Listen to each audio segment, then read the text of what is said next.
आज से नहीं चलेंगी 18 ट्रेनें। 1 जुलाई तक नहीं चलेंगी ट्रेनें। बिलासपुर मुंबई रूट की 18 ट्रेनें रद्द कर दी गई हैं। राजनांदगांव कलमना रेलवे लाइन में चल रहा है काम। तीसरी रेलवे लाइन का 3 दिन काम चलेगा, जिसके तहत 4 ट्रेनें बीच में रद्द होंगी। इतवारी कोरबा रीवा टाटा इतवारी एक्सप्रेस भी रद्द रहेंगी।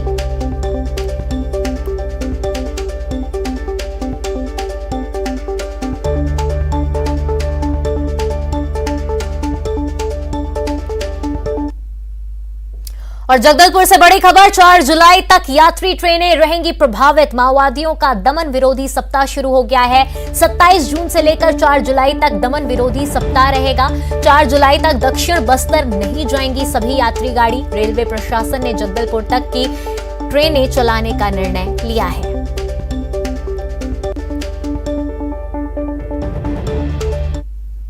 जगदलपुर से बड़ी खबर, समलेश्वरी और राउरकेला यात्री ट्रेन का परिचालन होगा बंद। 6 से 16 जुलाई तक नहीं चलेंगी ट्रेन। रायगढ़ से जगदलपुर तक नहीं चलेंगी दोनों ट्रेनें। रेलवे लाइन पर काम के चलते नहीं चलेंगी ट्रेन। रायगढ़ रेल सेक्शन में चल रहा है काम। दोनों रूट में जाने वाले यात्रियों को होगी परेशानी। रेलवे बोर्ड लगातार यात्री ट्रेनों का परिचालन रद्द कर रहा है। यात्रियों को परेशानी तो हो ही रही है, इसके साथ ही साथ हजारों लोगों का व्यवसाय भी प्रभावित हो रहा है। कुली, ऑटो, टैक्सी चालकों के साथ साथ होटल संचालक भी रोजी रोटी को लेकर परेशान हैं। आपको बता दें कि 4 माह के भीतर 54 ट्रेनों का परिचालन रद्द किया जा चुका है। उम्मीद लगाए रहते हैं कि पैसा लाएंगे, लेकिन हम लाएं तो लाएं कैसे। रोजी रोटी में बहुत परेशानी होती है, सवारियां मिल नहीं रही है और पेट्रोल डीजल का रेट भी ऐसा है कि जो रेट मांगते हैं वो देने के लिए तैयार नहीं होती। पहली बार इसके पहले भी ट्रेन रद्द हुआ था तो उसमें भी यही पोजीशन था, अभी भी। और वहीं ज्यादा जानकारी के साथ सहयोगी देवव्रत हमारे साथ जुड़ चुके हैं। देवव्रत, आपसे जानना चाहेंगे, लगातार ट्रेनें रद्द की जा रही हैं, ऐसे में स्वाभाविक सी बात है जहां यात्रियों को परेशानी हो रही है, वहीं व्यवसाय करने वाले लोगों को भी काफी दिक्कतों का सामना करना पड़ रहा है।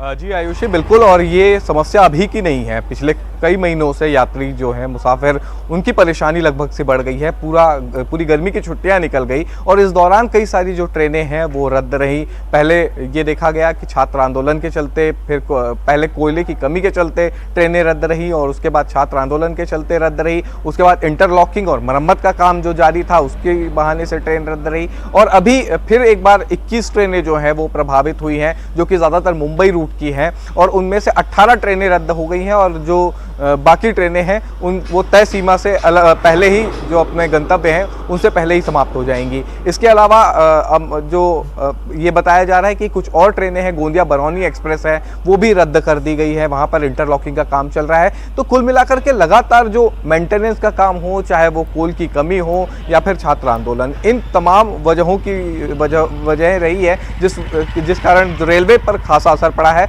और मुसाफिरों की परेशानी बढ़ी है। और रेलवे को एक तरह से भारत की जीवन रेखा कहा जाता है। सिर्फ दिक्कतें केवल यात्रियों के ही नहीं, बाकी अन्य सेक्टर्स में भी इसका प्रभाव देखने को मिलता है। और यही सारी चीज़ें हैं जो कि देखने को अभी पूरी तरह से राजधानी में मिल रही है। एक समस्या यहाँ पर ये भी आई है कि जो ऑटो चालक हैं, इसके अलावा जो आसपास व्यवसाय करने वाले हैं, जो बाहरी लोग हैं, उनको भी लगातार इस तरह की दिक्कतें आ रही हैं। और अब क्योंकि आने वाले दिनों में फिर एक बार कई ऐसी ट्रेनें हैं जो रद्द कर दी गई हैं, तब इस स्थिति में जुलाई का जो महीना रहेगा उस दौरान भी जो ट्रेनें हैं वो सामान्य तरीके से नहीं चलेगी। यानी यात्रियों की जो परेशानी है वो अभी दूर होने वाली नहीं है। इस महीने भी इसी तरह की दिक्कतों का सामना यात्रियों को करना पड़ेगा। जी आपसे देवव्रत ये भी जानना चाहेंगे, क्या कोई और विकल्प नहीं रखा जा रहा है यात्रियों के लिए ताकि कुछ उनको राहत मिल सके? यात्रियों की संख्या ज़्यादा और चलने वाली ट्रेनें कम। अब पटरियों पर जब ट्रेनें ही कम हैं तब ऐसे में विकल्प की बात करना ही बेमानी है, क्योंकि रेलवे की तरफ से ये ज़रूर कहा जाता है कि कई ऐसे ट्रेनें हैं जिनके फेरे बढ़ाए जाते हैं, लेकिन मुश्किल से अगर 18 ट्रेनें रद्द होती हैं तो 1 या 2 ऐसी ट्रेनें होती हैं जिनके फेरे बढ़ाए जाते हैं। तब ऐसी स्थिति में जब कोई अपनी पूरी यात्रा की प्लानिंग कर लेता है और ऐसी स्थिति में जब अचानक ट्रेन रद्द होती है, तब ये मानिए कि यात्रियों को कितनी दिक्कतें होंगी। फिर से एक बार नया शेड्यूल और नए तरीके से रिजर्वेशन करना और फिर एक बार ये इंतजार करना कि वाकई जो ट्रेन है वो चलेगी या नहीं चलेगी। तो अनिश्चितता की स्थिति अभी यात्रियों के मन में बनी हुई है इंडियन रेलवे को लेकर के। जी देवव्रत, तमाम जानकारी साझा करने के लिए आपका